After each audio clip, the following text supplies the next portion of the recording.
கர்த்தர் நல்லவர், பெரியவர், இன்றும் மாறாதவர். இன்றும் நம்முடைய வாழ்க்கையில் நம்மை வழிநடத்தி நம்மளுக்கு தேவையான எல்லா காரியங்களையும் கற்றுக் கொடுத்து நம்ம அறியாத காரியங்களை தேவன் நம்மளுக்கு வெளிப்படுத்துகிறவராக இருக்கிறார். இந்த நாளிலும் தேவனுடைய வார்த்தை நன்மை செய்கிற வார்த்தை நம்முடைய வாழ்க்கையில் நன்மையான காரியங்களை செய்யும்.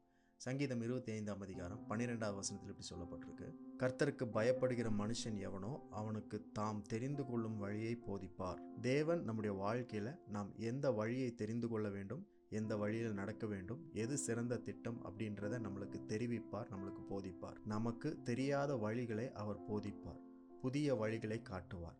யாருக்கு காட்டுவார் அப்படின்னா, யாரெல்லாம் அவரை ஆராதிக்கிறார்களோ, யாரெல்லாம் அவருக்கு பயப்படுகிறார்களோ, அவரை பின்பற்றுகிறார்களோ, வார்த்தையின்படி செய்கிறார்களோ, அவர்கள் தெரிந்து கொள்ள வேண்டிய வழிகளை அவர்களுக்கு காட்டுகிறார். இந்த வசனத்தில் 2 அர்த்தம் உள்ளடங்கி இருக்கிறது. முதலாவது, நாம் தெரிந்து கொள்ள வேண்டிய வழியை நமக்கு போதிக்கிறவர் கர்த்தர். எந்த வழியை தேர்ந்தெடுக்கணும், எந்த பாதையில் போகணும், எந்த பிளான்ஸ் செய்யணும், எதை தேர்ந்தெடுக்கணும் அப்படின்றத நம்மளுக்கு போதிக்கிறார். 2வது காரியம் என்னவென்றால், கர்த்தர் நமக்காக தெரிந்து கொண்ட வழியை நம்மளுக்கு போதிக்கிறார். நம்மளுக்காக உருவாக்கி இருக்கிற வழியை என்ன என்பதை நம்மளுக்கு காட்டுகிறார். அதை நம்ம தெரிந்து கொள்ள முடியும். அப்போ கர்த்தர் நமக்காக தெரிந்து கொண்ட வழி எப்படிப்பட்டதுன்னா, அவைகள் புதுமையான வழிகள், வித்தியாசமான வழிகள், பிரயோஜனமான வழிகள், பிரம்மாண்டமான வழிகள், அதிசயமான வழிகள், இதுவரையும் நம்ம யோசித்திராத, நம்ம பார்த்திடாத, கேட்டிராத வழிகள். மோசேவுக்கு எப்படி செங்கடல் நடுவே வழியை காட்டினாரோ, யோசுவாவுக்கு எப்படி யோர்தானின் நடுவே வழியை காட்டினாரோ, அதே போல் உங்கள் வாழ்க்கையில் தேவன் உங்களுக்கு தேவையான அதிசயமான வழிகளை உங்களுக்கு காட்டுவார்.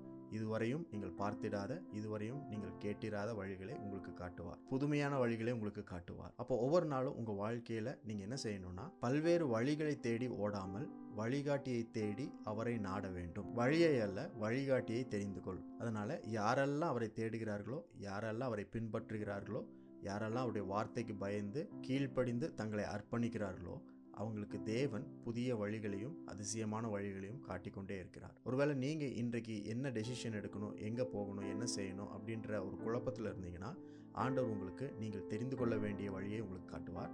அது மட்டும் இல்லாமல் உங்களுக்காக தேவன் தெரிந்து வைத்திருக்கிற அவருடைய வழியையும் உங்களுக்கு காட்டுவார். நீங்கள் தெரிந்து கொள்ள முடியும்.